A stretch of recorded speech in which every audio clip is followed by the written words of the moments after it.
So maybe a first question would be, give us a state of just your tribes. Madison has just been designated in December, Truax Field, as the home of F35A. Doctor, can you start? Give us an overview.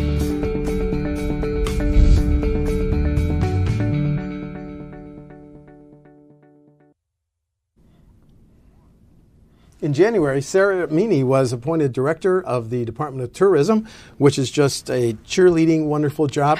And so thank you for coming in. I know you've had a few months to really figure out the place, but Madam Secretary, thanks for coming in. I'm thrilled to be here. Thank you. Yeah. Well, what were you doing, and why, when Governor Evers called your number, did you raise your hand? So my background, even though I hadn't really thought about this position, frankly, until the opportunity became a potential reality, not at that point in time, I realized, wow, it really is a good fit for what I've been doing. Much of my career has been spent in the advertising agency side of things, and particularly working on directly or indirectly on state tourism, regional tourism, and international tourism accounts. So, I'm no stranger to tourism, certainly, and have worked with clients who have the job that I now have. But immediately prior to this position, I was the Chief Marketing and Development Officer of Milwaukee Film, which is a nonprofit arts organization based in Milwaukee, hence the name. That's taken off. Oh, absolutely. So I had been on the board of directors for about 6 years. So it was a passion and a hobby, sort of a free time volunteer thing for me. But that organization in 10 short years went from being small and grassroots to being industry changing nationwide. So with the 9th largest film festival in the country, it was the right time for me to get involved and take a huge step like that. So you had a good job. I did. Why did you take the I did. It was a dream job, frankly. That job was something I really, really wanted to do, and we had a really crazy year in 2018, taking over the Historic Oriental Theater in Milwaukee and a major fundraising campaign and a huge successful 10th anniversary festival. And yet, when you get a call from the governor, my advice that was given to me is that you accept the call. And I'm glad that I did. This has been a whirlwind. It's been an incredible joy. Challenging in a lot of really great ways, but it's also a great combination of all the things I love and am pretty good at. In 4 months on the job, what have you learned about the tourism industry that working in Milwaukee you didn't know before? Lessons learned. That's a great question. So, I mean, the state of Wisconsin, I have always known as a resident and native of Wisconsin, is really special. Wisconsin really, truly does deserve its day in the sun. There's no excuse for using the term best kept secret. It just means we could do more, right? So what I've learned, I think, in the last 4+ months is that we have a great foundation in the tourism industry. We have a lot of really dedicated and talented people throughout the state doing great work. The department itself has some incredibly dedicated public service professionals that have worked in the department, some of whom have been in the department 25 years, who just bring passion and energy to the table. So what I'm excited about is that my expertise and my experience working in marketing strategy and organizational strategy can help take it to the next level. So that's exactly what we're working on. You're selling fun. You're marketing fun, right? I am, yes. So I feel like, you referenced it's a cheerleader job, and I think that's true. I think it's my job to be an ambassador, but I also see my job as actually more of the quarterback of the industry, and we're currently undergoing a strategic planning process throughout the state. Yeah, I understand there's a reference to that. Your plan will be coming out in July? Correct. And what's the goal of your plan? Excuse me for interrupting. No, that's great. So there's kind of two levels of what we need to do as a statewide department, right, as a government agency. We need to serve the rest of the industry itself. Obviously, we need to provide leadership. We need to lead the marketing efforts, but we also need to be the connecting point of all of the efforts and make sure that as much as we can be, we're all on the same page, right? There are a lot of moving parts.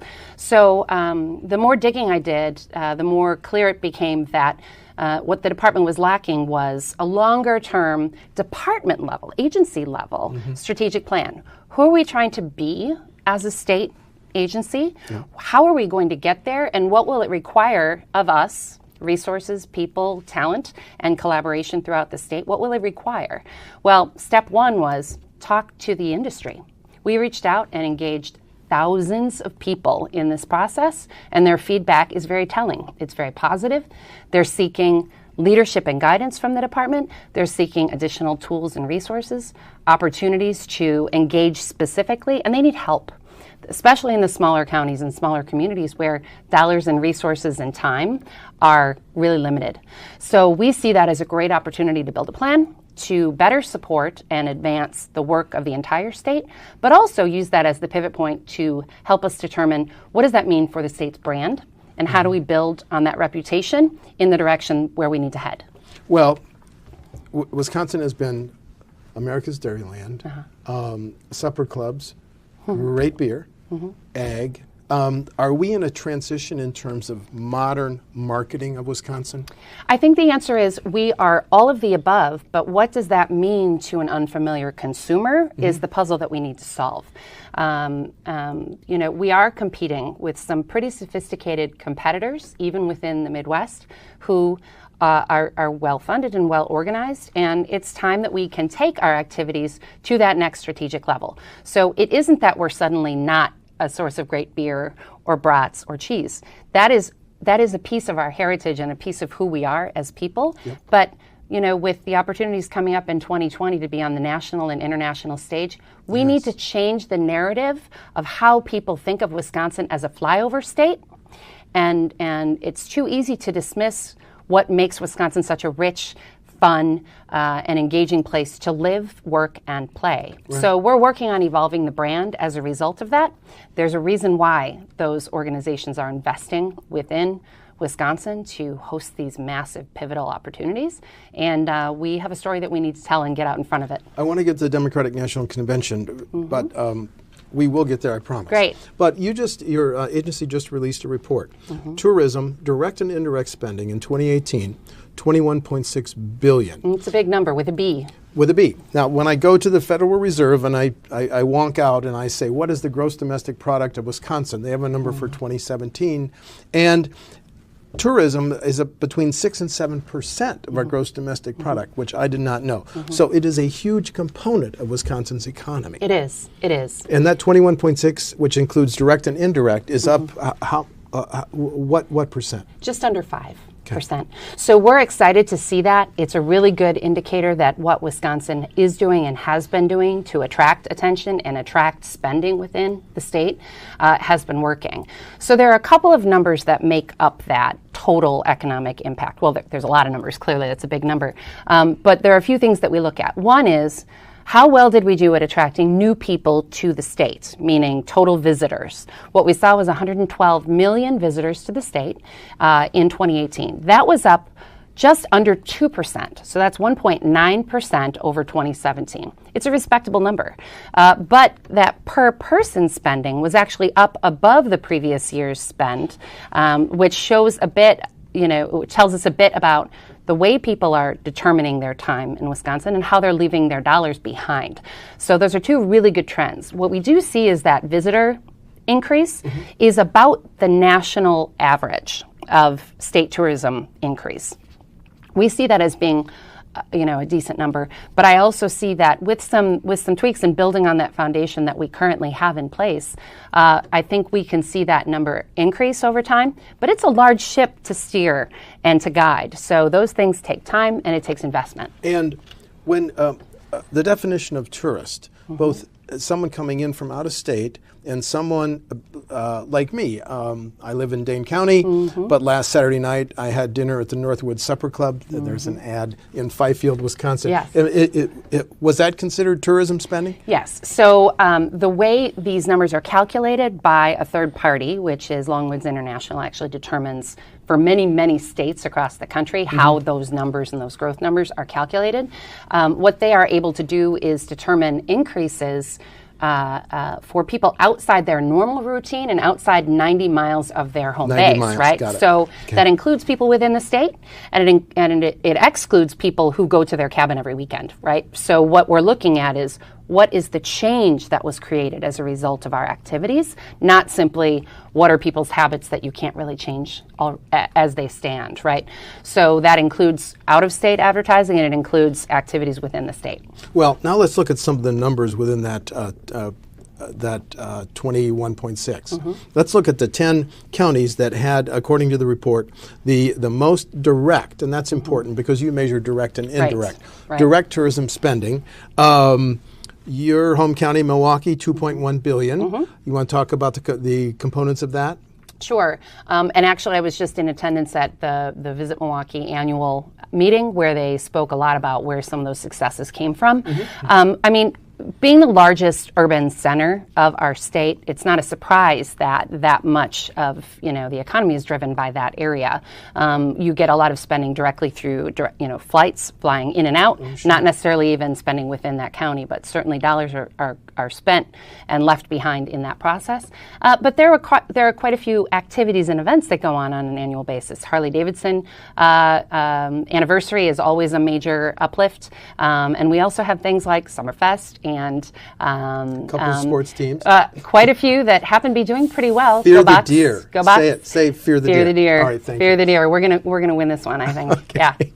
Yeah. So I think there are a lot of components that go into that. But Visit Milwaukee, the Convention and Visitors Bureau, is doing really sophisticated and really smart marketing to partner with organizations that bring new people in, and certainly to do economic development within the region. Not unlike many other convention and visitors bureaus around the state. And then Dane County, $1.3 billion. Now, we host the CrossFit Games, Correct. but that's only a big part of it because we're the state capital, so we're drawing on that. We have Farmers Market. Any other major components for Dane you want to mention? Well, there is a lot of hotel development happening throughout Dane County as well as in the Milwaukee County area, and what you start seeing is more places to stay, more heads and beds, and more dollars spent. So I think those are valid and important things to consider when we're looking at where that growth is coming from. Special events are important in single-year upticks, of course, to consider what that means. But ultimately, our big picture is how do you convert that one-time visit into a return visit and an ambassador? So that's truly the activity. We want to see growth year on year, but we actually want to see people convert from, happenstance visitor to regular visitor. Exactly. I loved Wisconsin. I'm going back. You should Tell your go friends back. and family, come with me. Yep. Let's plan a trip. Number 3, Sauk County, $1.1 billion. This reflects the Dells. It's up 5.8%. Yep. Okay. And the Dells is a strong powerhouse and always has been. It's a huge magnet for families and special attractions, and they continue to do a great job to attract people to that area. Okay, let's just talk about 2 more. Waukesha, I was surprised, is 4th with $823.9 million. It's situated just west of Milwaukee. It's got lots of hotels, and it's on the way to Madison. Right. Again, hotel growth and occupancy opportunities there. And one thing we didn't talk about with Dane County, the convention center, both opportunities have seen, at capacity activity, and in fact, the idea of convention center, Alliant Energy Center expansion has everything to do with the future opportunities and the ability to fill space as it is. Brown County last year, $696 million. That ranked at 5th. I kind of thought with the Packers, et cetera, and all they've done with the atrium and Hall of Fame and things like that, it would rate higher. Are the Packers the biggest single draw in Brown? Do you know? Have you been on the job? So I was just there. I was just there a few weeks ago. It's amazing to see some of the small business and economic development that's happening in pockets there. But also you have Titletown, the Titletown Entertainment District, which is giving people more reasons to spend more time before and after a game, or even off season. Green Bay is doing a lot of interesting and innovative things to give people reasons to stay. They also have an incredible new hotel that just recently opened. The name is going to escape me, but I just had a tour of it, and they have an amazing bowling alley in the basement. It's an old historic building where historic tax credits made that renovation possible, and it's a beautiful, beautiful facility, not just special events, but also for special getaways. And you had been mentioning as we got ready for the show, you're seeing strong growth in some smaller counties. Right. Adams, you mentioned. I did. So Adams County actually saw the largest percentage increase, even for a smaller destination. And what's happening there is really kind of an indication of the energy that's happening around the state. But Sand Valley Golf Course and all of the facilities that they've built has has resulted in further investment even in the surrounding counties and in the airport itself. So seeing in the past year really where they've hit their stride and the facilities are open, they are full and packed. Many of their guest facilities are booked months and months and months into the future. And I think that has resulted in incredible economic opportunity for even the small towns around there, like Rome, for example, has seen increase. One of the biggest changes that I've seen in Wisconsin is the emergence of Wisconsin as a golf destination site. It's really with Kohler and Sand Valley and frankly, I think a lot of people do know, but not everyone quite knows. When you combine that with the quality, for example, of Milwaukee County municipal golf courses and how they rank, I think it's in the top 5 or 10 of the nation.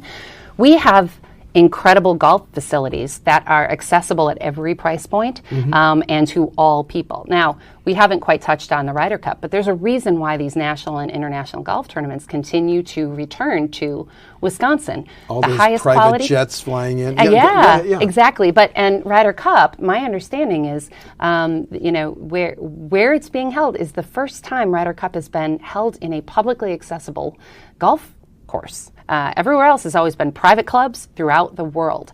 That says a lot about the golf culture in Wisconsin and the quality of the facilities and the resources that we have here. I have to ask, do you play? I don't play golf. I'm a hack. Okay, understood. I would say my middle name is Mulligan, but it isn't. Okay, well, you mentioned Ryder Cup. That's coming next year. Yes. Now let's talk about the Democratic Convention. How are you going to piggyback? This is a question. Are you going to try to get delegates and visitors, even reporters, to come early to Wisconsin or to stay later? Yes, all of the above. All of the above. So how are you going to reach them and how are you going to pitch them? We have several different strategies to do exactly those things. One, the work has already started in the advance awareness. So as we spoke earlier, we need to get ahead of the existing flyover narrative that the national media has made up about Wisconsin and about southeastern Wisconsin. So we have plans, and we'll be making the time to get in front of those managing editors and publishers and producers in order to share with them the true story of what makes Wisconsin an incredible place to work, live, and play. And ultimately, what we can then give them is the tools and resources to tell a more accurate and more appropriate story when they are talking about the road to Milwaukee for the DNC 2020. So you're going to say to all these news media and reporters, look, there's so much more to Wisconsin than a political convention. You should come early or stay later. Is that going to be the basic message? So I mean, it's a multi-pronged approach. One is get to the media before they make up the story and the version of Wisconsin that they think is the case, which is in most cases very outdated and ill-informed. So a lot of that is about educating and building relationships with them before they assign their producers and stories, right? And the estimated impact of the DNC convention is what? 200 million is what I have heard. 200 million. 200 million. And that is in direct impact. Right. And potential gridlock, and there's a debate over extending the HOP, the streetcar. Right. So there's a lot of things. There's a lot of things that have to happen. Wouldn't it be amazing if we could put our best foot forward when we're on the national and international platform that we will have? So that's what we're doing from a Department of Tourism standpoint. Now, it's not about advertising to those 50,000 people that are arriving for 5 days. 50,000. Yeah, it's a lot. Frankly, Milwaukee sees conventions of that size on a regular basis. Northwestern Mutual has an annual meeting. Harley Davidson doesn't have the high profile in the footlights. The difference is the media CNN attention, and Fox and everything. The opportunity is the media attention, and you could make the argument, well, they're going to be here anyway. Why do you need to do anything about it? Because we need to get the right media attention. We need the media to be telling the story that we know to be true about Wisconsin. Flyover is a word that I would really like to avoid having anyone say when they are here for either of those major conventions or anything else in the future. We know that to be not true, and we also know why Wisconsin is so special. So there is a lot of advanced work that has to get done. But then you also have to talk about making sure that when people are here and those influencers that are here have the best possible experience and take home the right information in order to make decisions to come back again. So it really is kind of a major priority pronged approach. It's what happens before, what happens during, which is a major lift. It's like hosting a Super Bowl in terms of media relations and engagement and touch points with the people that are there. But we also need to make sure we engage the local community. I've spoken with host city committees from previous DNCs and RNCs, and some of their learnings and advice include make sure people who live there don't not show up. Meaning, outside the perimeter of that activity, it's still your city, and those businesses still need your support. And so we want to make sure people actually get to engage in and understand what all that energy really is going to be when it comes to DNC. Even if you're not politically interested, it's really exciting to see that much attention on your city and on your state. So, DNC coming, Ryder Cup coming, CrossFit coming back in 2019? I don't know. I don't know how to answer that. But we're also seeing additional... Any other big draws for next year? Yeah, so there's talk of another women's golf tournament coming, and then, of course, the Bead and Button Show is always a huge one in Milwaukee, and that one is, of course, its own audience. People show up, they're crafters, and they spend a lot of money, and they're also the same demographic that make a lot of decisions for family vacations. So that's a really big opportunity. But of course, that just scratches the surface. When you have so many facilities and so many opportunities throughout the state, what we have to do is make sure that we spend our time and attention looking at what draws people in every direction. I actually just got back from 4 days along the Great River Road, which it had been years since I had really dug in and spent time as a tourist, taking it all in. People will be surprised to learn that we have nationally and internationally award-winning wineries and cideries there. Yes, in Wisconsin. We need to have an opportunity to pull people 3.5 hours west of where the primary activity is happening. So our work really is focused on how do we take that opportunity where all these people are here, give them a 45-minute, 90-minute, 180-minute drive away from the center of the action and an excuse to spend another day or two. Right. But lawmakers, as we speak, are debating your agency's budget. You need them to properly fund your activities, which you've just been talking about. That's right. Well, I want to get into it this way. How much does your agency now spend on tourism promotion? Is it a little over 12 million, right. Okay. So total budget of 15.5 million, and that budget has remained stagnant for about the last 10 years. And so you're now spending a little over 12 for promotion. How much did Governor Evers ask in addition for that? 5.1 over the biennium. Over the biennium. Now, million. I know I just said 5.1, but 5.1 million over the biennium. So you're a little over 12 now over the biennium, and the governor recommended 5. Correct. And you wanted 5 more because 3 million. Let me clarify. Sure. It's 12.1 per year. Thank you. And Thanks then 5.1 over the biennium. So that'd be 2.5-ish per year if you level it out. So that opportunity actually brings us closer to the national average of state tourism department budgets. So what we know is we are significantly behind the nation and the region in state tourism budgets. Makes it really hard for us to stay competitive and keep up and take advantage of opportunities that are ahead of us. We're spending a little bit more than $12 million a year. Right. What's Michigan spending? Michigan has $35 million a year in their state tourism budget, correct? And they're trying to eat our tourism lunch? Yes, their strategic plan specifically names Wisconsin residents as targets. Who do you fear, Michigan, Minnesota? What keeps me up at night? The answer is both our eastern and western neighbors. We don't have to name them. We don't have to give them extra advertising, okay, right? That's fair. But yes, so when we think about what people are looking to do and what people enjoy about Wisconsin, data tells us that what they come here to do, the number one reason people arrive in the state, other than because they have family and friends here, which we can't market to change, outdoor recreation is the number one reported marketable reason. So that tells us a lot about what people are doing, what people are looking for, and how they spend their time and dollars. That's our biggest season? Because I heard your interview with Radio TMJ, and you were asked the most favorite season, and you said all of them. All of them. But our biggest season is spring, summer, fall? Summer is the largest visitation, but what's interesting is we actually see nearly equal from quarter to quarter throughout the entire year. In comparison to our neighbors to the east and west, we only see a 3-point swing from low season to high season.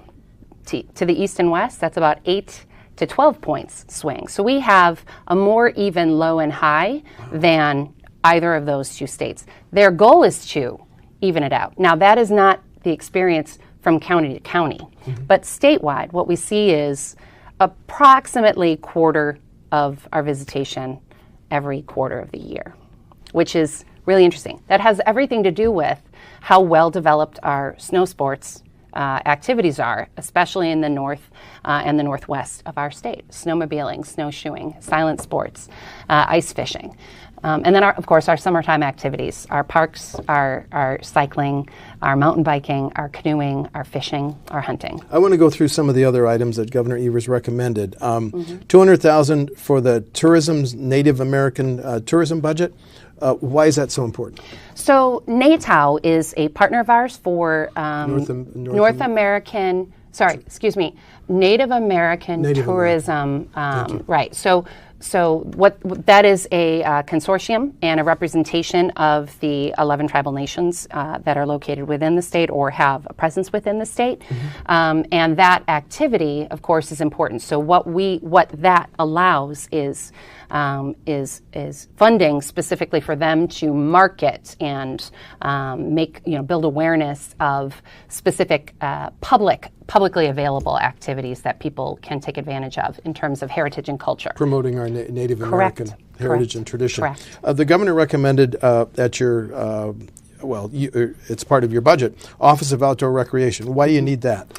Joint Finance funded that on a one-time basis? They did for the biennium. So as I mentioned, the number one reason people actually report that they come to the state of Wisconsin currently is outdoor recreation.